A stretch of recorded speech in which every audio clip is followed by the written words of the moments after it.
etorriak izan zaitezte Prentsaurreko honetara. Muy buenos días. Good morning. Welcome to this press conference this morning.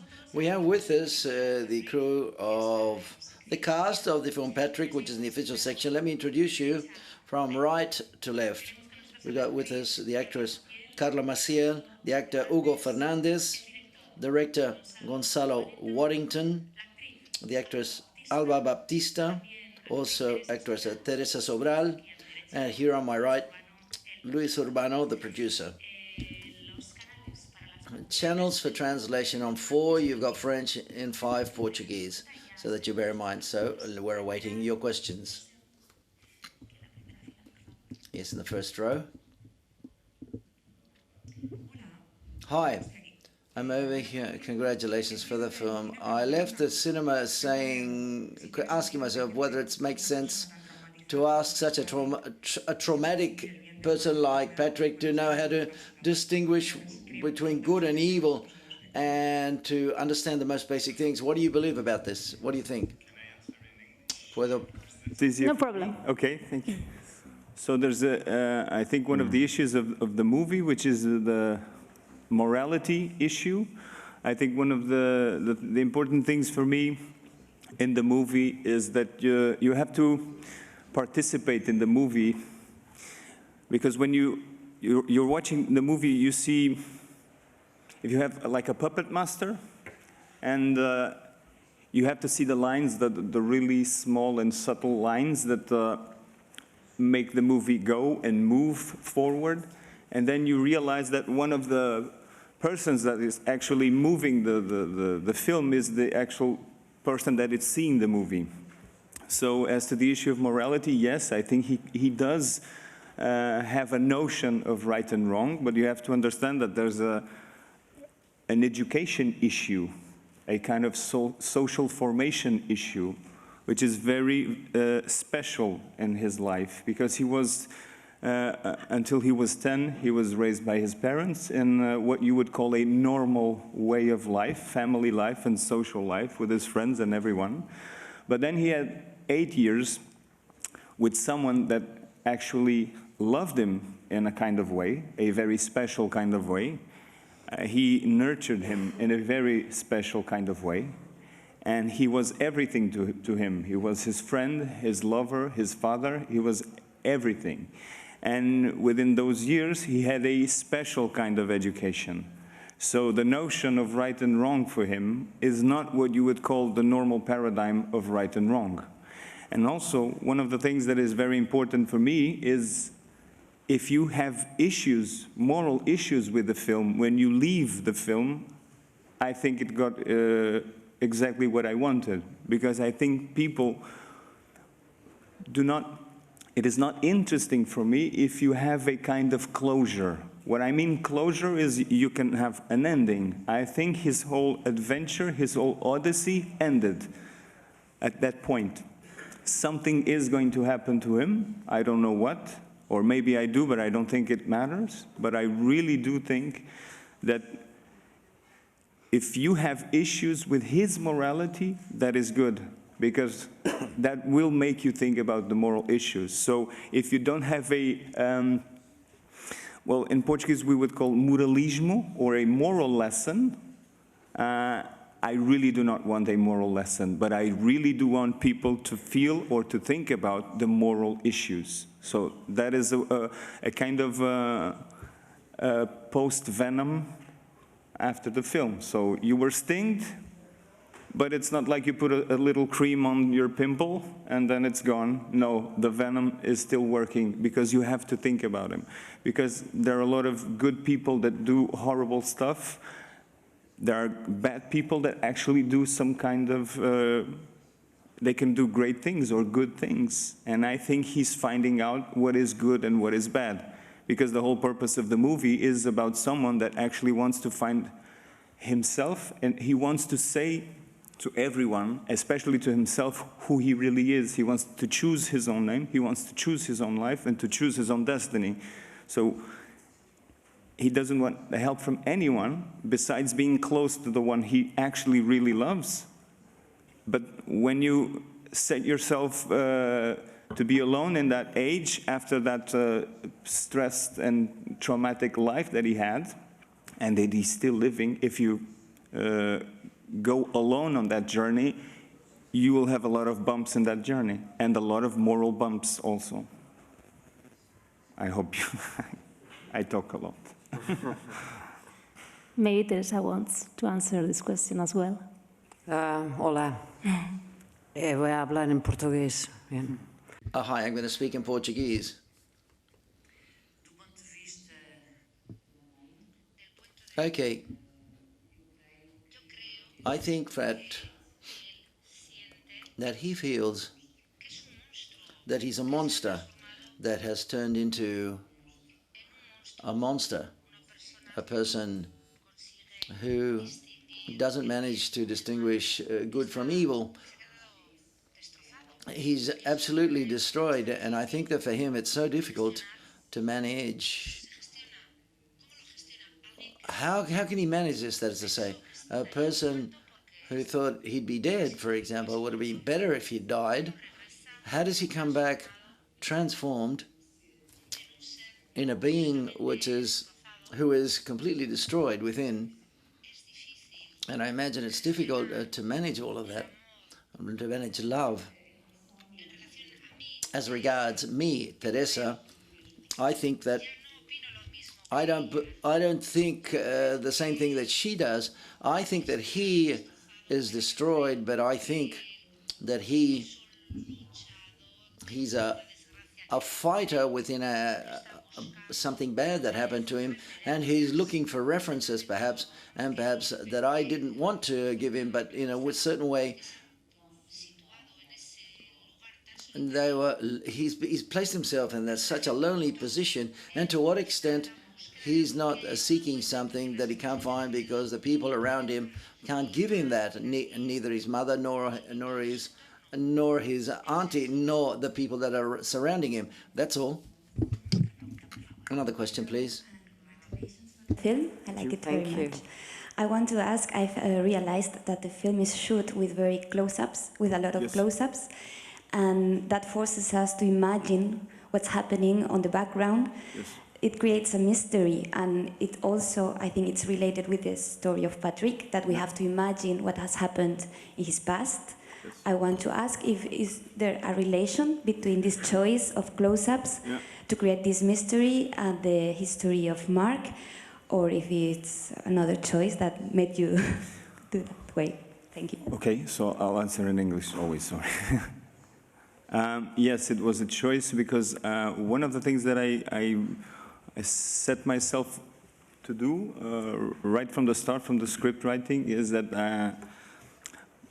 I think it's very important when you have a triangulation, which is when you say something or when you show something, it's not exactly what you show, but it's the reaction of what you show and the reaction of what you say.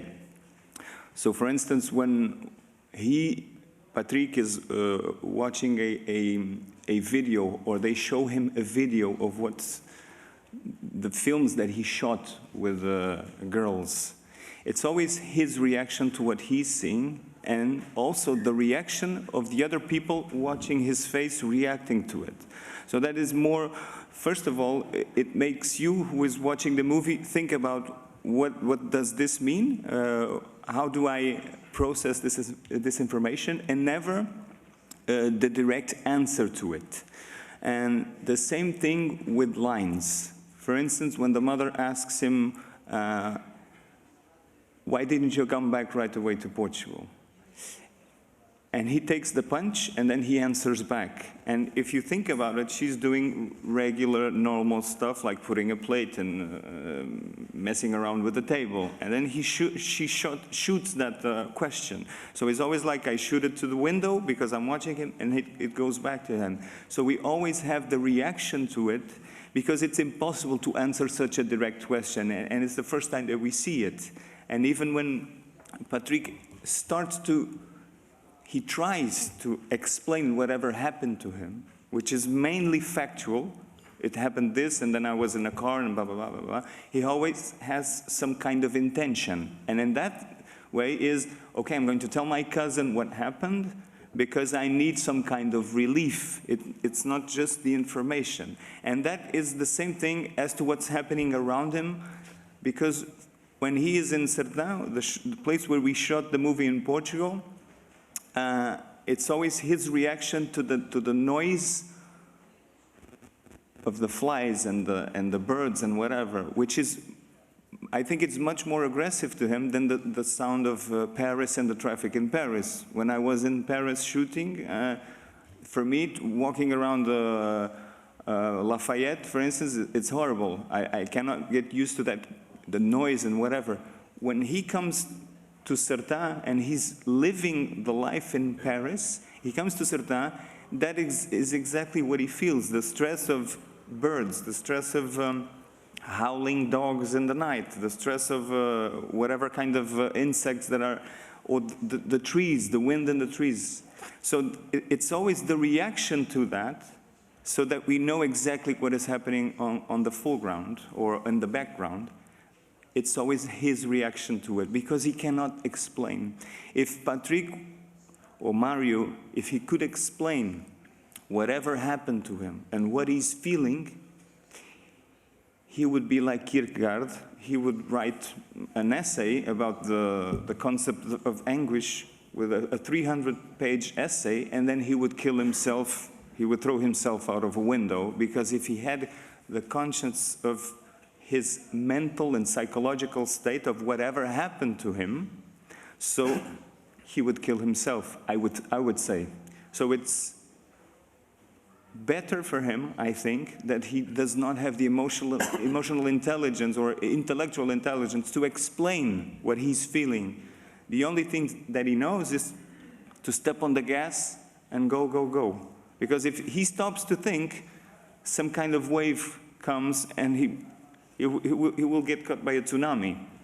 But he doesn't know how to explain. So, and the first part of the movie, when his mask is taken, they say, "You're not the guy who you say he is."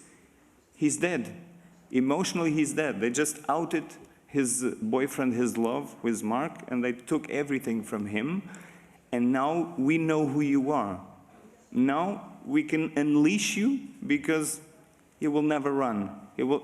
The walls will be invisible. He will go, go, go, and he will stay wherever he needs to stay, or wherever people tell him to stay. Because he does not have the mental capacity. I think he's very bright. I think he's intelligent. I think he's smart. But emotionally, he cannot, I don't think anyone can, basically. But if you actually could, in words, process that feeling. The mother asked him, "Why didn't you come back to Portugal?" And his reaction is, "If you want to talk about that, I would need months. Months for me to try and even begin to explain." So that's why he answers, you didn't come and get me. Because she started with the roof. I don't know if you have that expression when you start the house by the roof.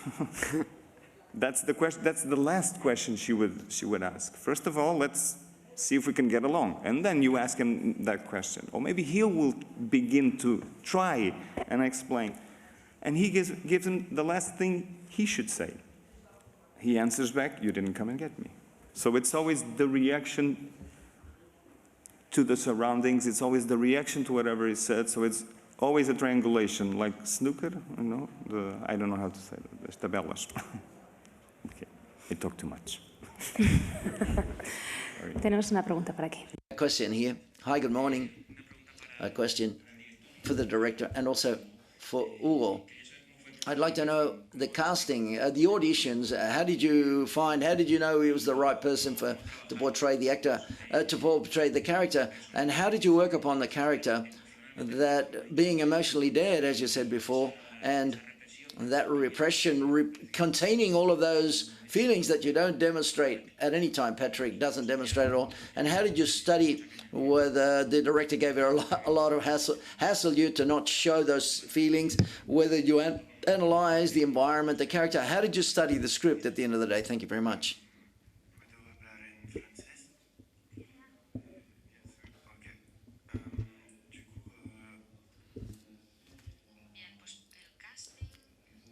Well, the audition Gonzalo came to Paris once, and that's where we met.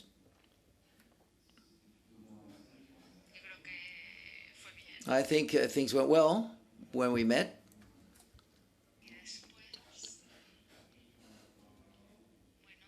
And then I went to Portugal to do some other auditions, and things seemed to work. So it was a classic type of audition process, I would say. And then for preparing my character,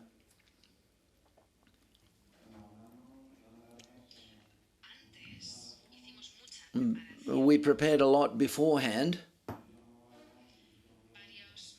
Several months before, I traveled to Portugal to meet everyone, and I think that enabled me to feel very comfortable with all of the actors and so on.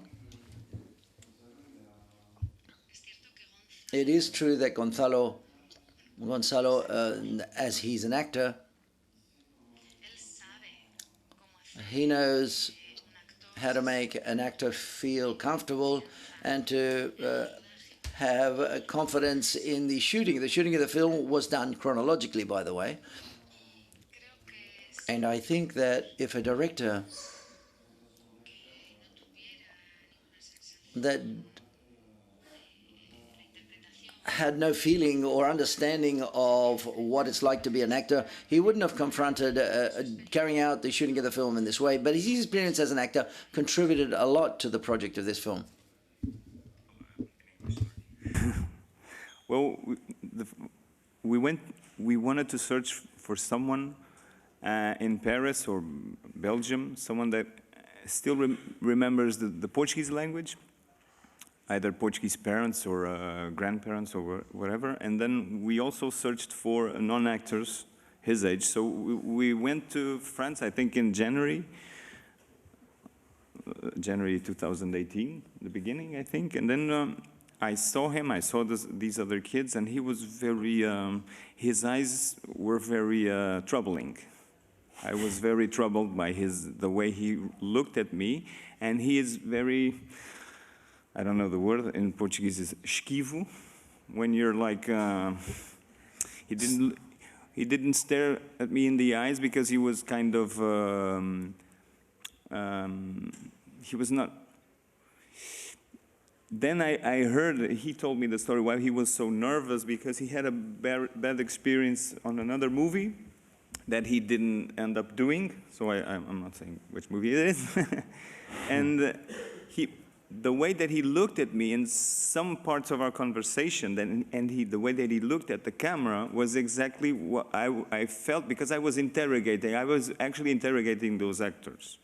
And to see if I can, you know, you just touch him there, and then you punch him here, and to see how, I mean in words. So to see how he reacts to some of the questions, some direct questions, some difficult questions to answer, and then I was very troubled. So in me and Emilio, which is the first assistant director that came with me, we were like, this is the guy. But for you to understand the power of water, you have to delve into fire. So I came back, and then we went to search for other actors in Portugal, and we casted them, and then he came back, and then we said, we should have chosen him right away. But like I said, if you want to know if you like pinchos, you have to eat sushi, or not. You have to eat other things. So to see other actors, I had to do that to cast him. As for talking to the actors, I was very, very happy, because I had a lot of time with them, and I also had a lot of time before shooting. I think 2 or 3 weeks prior to the shooting started, we were like a week or a week and a half all together in one house, and we were living together, and then people from the team came. We had, we tried the clothes on, we had meetings there. So when every actor was in their first day of shooting, it's like it never happened.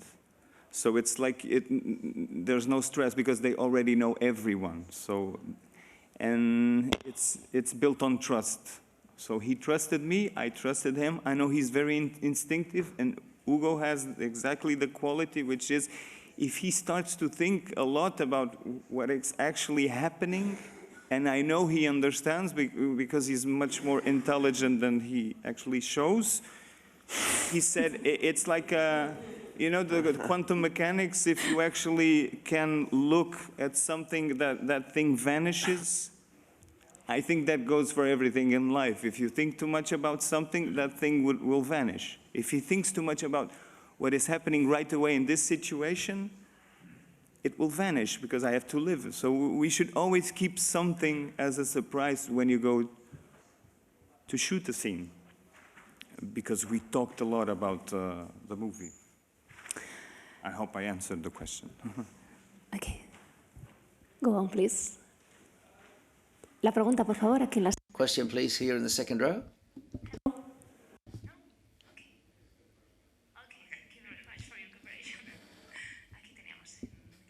Here in the front row. Hi, me again, over here. My question is for the actors. I would like to know how you've constructed the relationship between the characters so that it looks believable on screen.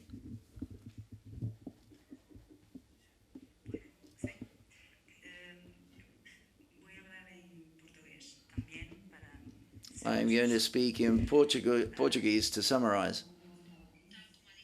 As Gonzalo has just mentioned, we carried out almost an artistic residence. We lived together, which is we're all theatre actors, play actors for here, for example, all of us, and we were together. We spent this time together discussing each of the different characters and how each of them related to each other. I'm talking about me. I'm Patrick's auntie in the film, and in a certain way, we've talked about morality. We talked about morality here quite a lot. And after having seen the film, I think the auntie, in a certain way, is similar to Patrick. Why? Because she holds on to the mother. She has no choice. She hasn't got a life of her own, a personal life. The daughter, her daughter is far away, and in a certain way, she seeks refuge in her sister in order to take care of her, and almost obliges the sister to depend upon her. And she ends up losing her personality, which I think that Patrick, as a boy who's growing until he becomes an adult, ends up by not knowing who he is, not knowing who he is. Almost all of us construct our life over time, that is, but Mario doesn't know what identity is, and Auntie Elena ends up losing herself and seeking refuge in her sister, his mother.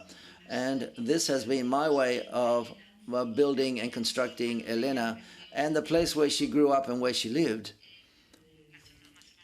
in a rural area, in the hinterland, where morality, in fact, has a much more intense burden. And that's who Elena is, I believe.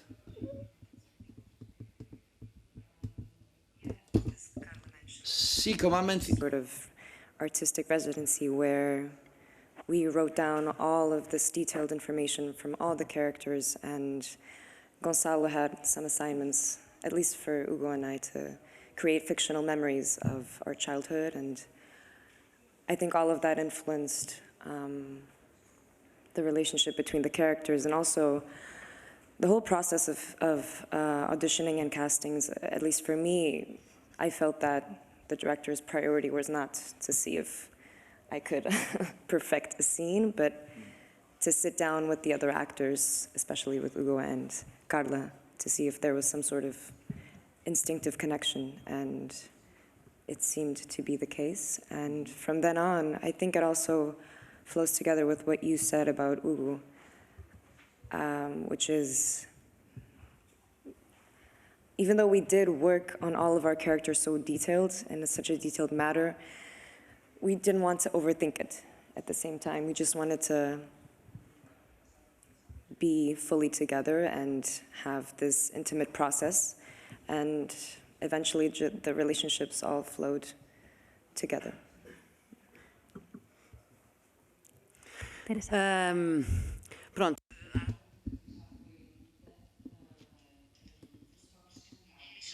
I would just like to add that one of the things in this process that I believe was especially intelligent on behalf of Gonzalo was in the work that we did together.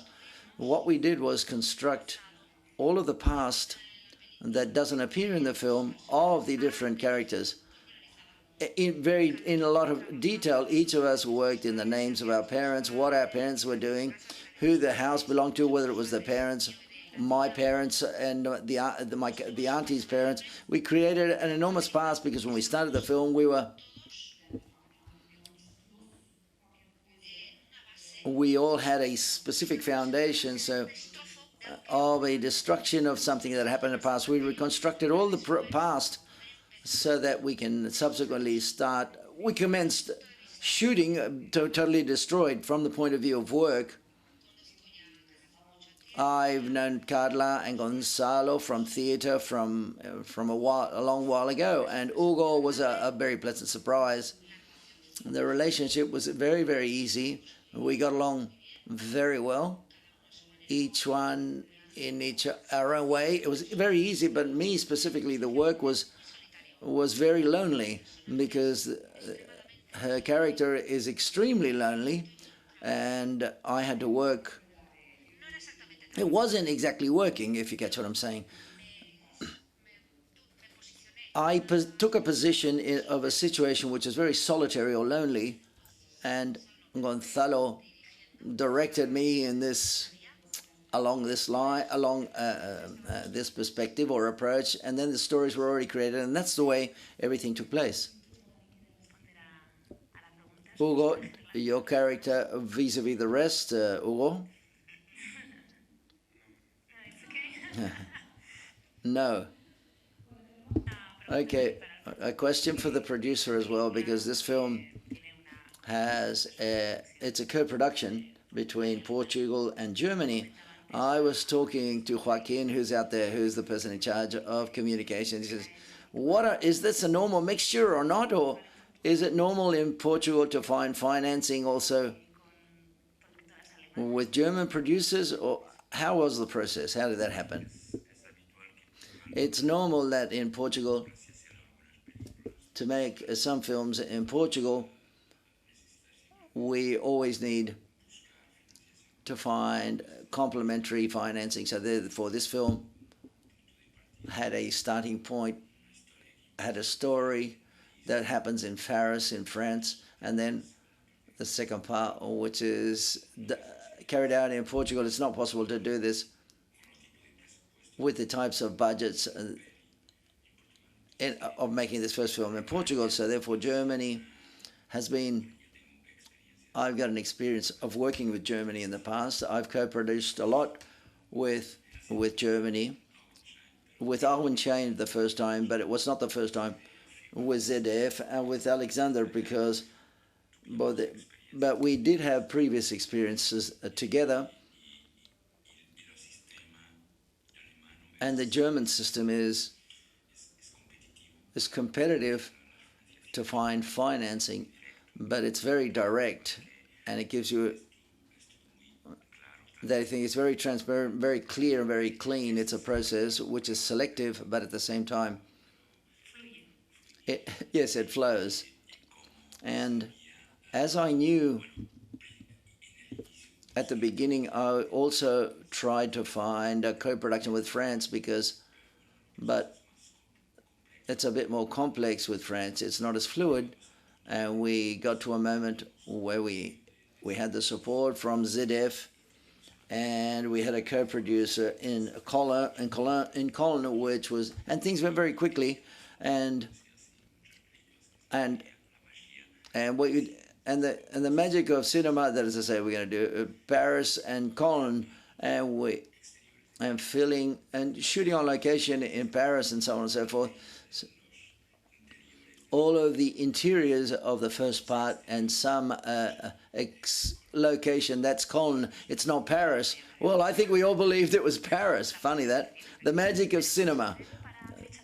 Do we have a date for the premiere? We're going to premiere in Portugal on the first quarter next year. The same.